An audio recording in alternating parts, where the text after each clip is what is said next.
Bonjour à toutes et à tous, je vous propose aujourd'hui la recette de la brioche Butchie. C'est parti. Voici la liste des ingrédients pour cette brioche sans beurre mais avec de la crème fraîche. Dans un premier temps, donc le pétrisseur concasseur, je vais activer la levure en mettant le lait, le sucre, la levure déshydratée bien sûr, et je vais réchauffer vitesse 3, 40 degrés pendant 5 minutes. Ça va permettre d'activer la levure. Voici le résultat. Je rajoute la crème fraîche ainsi que les œufs et je vais de nouveau chauffer la préparation, vitesse 3, 40 degrés pendant 5 minutes. Je profite de ces 5 minutes bien pour mélanger le sel et la farine. Je rappelle que le sel ne doit pas être en contact direct avec la levure. Et donc voici la préparation à chauffer. Je rajoute la farine et le sel et je lance, non pas le programme pâte à brioche P2, mais vitesse 2 pendant 10 minutes. Vitesse 2, c'est 10 secondes de rotation et 10 secondes de pause. Ça permet d'éviter que le moteur chauffe avec ces quantités de farine. Et si le moteur chauffait, il se mettrait en sécurité pendant 30 minutes, ce qui est ennuyeux bien sûr. Ça fonctionne très bien avec ce mode de fonctionnement.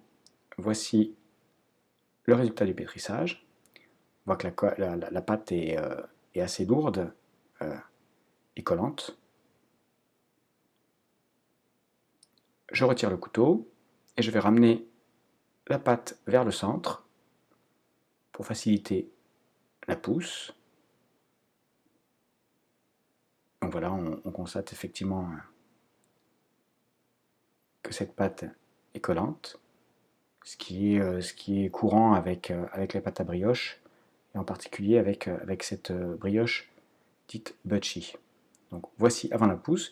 Je vais lancer ce qu'on appelle donc une étuve, c'est-à-dire 30 degrés dans le bol, sans couteau, sans rotation, pendant 1h30. Ça va permettre à la pâte de bien lever, de bien pousser. Voici le résultat, effectivement.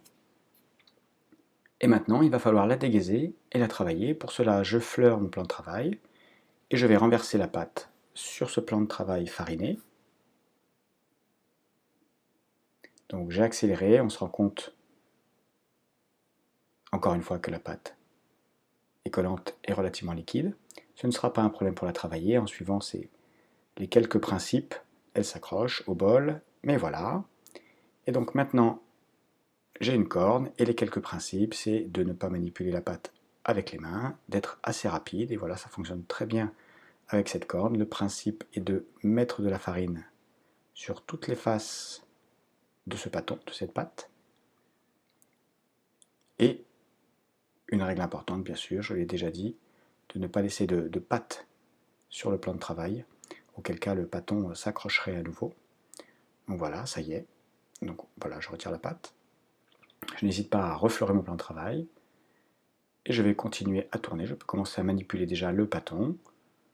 Je vais le dégazer en appuyant dessus, en le soulevant et en le relançant sur le plan de travail. Voilà, je fleure.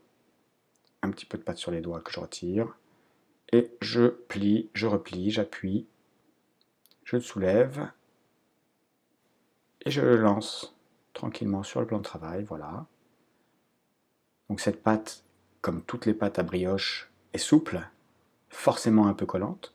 Mais vous voyez qu'on s'en sort très très bien, très facilement. Voilà, 950 grammes. Pour avoir des brioches aérées, filantes et légères, il faut des pâtes fluides et souples. Donc je vais découper ce pâton en parts égales d'environ 60-65 grammes. Pour le coup, ça me donne 16 petits pâtons. Et je vais réaliser des petites boules. Donc à chaque fois, donc je n'hésite jamais, voilà, je retire toujours la pâte qui colle. Je n'hésite pas à refleurer le plan de travail. Et je vais pour chaque petit bâton aplatir, replier, former une petite boule en passant les doigts en dessous. Voilà, j'arrondis, je ramène tout en dessous et je repose sur le plan de travail et je fais tourner. Ça me permet d'obtenir une petite boule que je vais placer dans mon plat. Je répète cette opération pour toutes les petits bâtons, pour toutes les boules. J'obtiens 14 pour mon plat, 14 petites boules. Je badigeonne de dorure.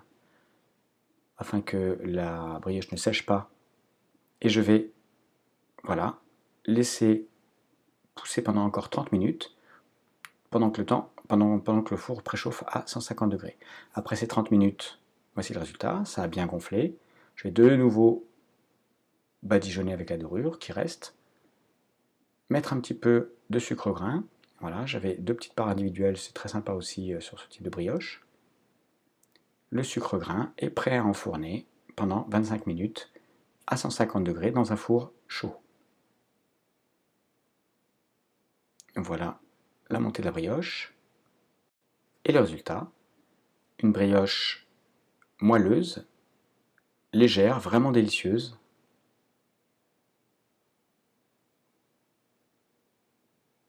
Voici la texture, l'intérieur. Il ne reste plus qu'à déguster.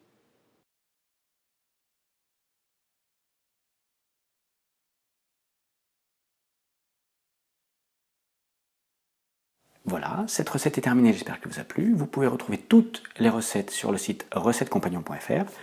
N'hésitez pas à laisser un petit pouce bleu, ça fait toujours très plaisir, et surtout n'oubliez pas de vous abonner. A bientôt!